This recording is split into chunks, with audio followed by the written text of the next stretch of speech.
50 জন ছাত্রের মধ্যে 30 জন ফেল করলে পাশের হার কত? এখানে টোটাল কয়জন? 50 জন। তাহলে 50 টা এখানে লিখি। নিচে লিখলাম।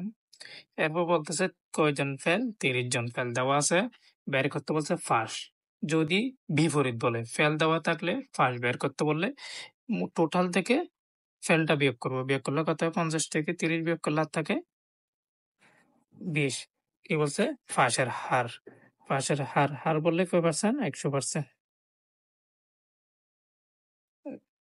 50 দিয়ে 100 কাটলে কত? 2 বার। 20 দুগুণে 40। উত্তর 40%। যদি এইখানে ফেল আছে, এখানে ফেল বলতো, সোজা এটা বসায় দিতাম। বিপরীত বললে বিয়োগ করে এখানে বসায় দেব আর হারের জন্য 100%।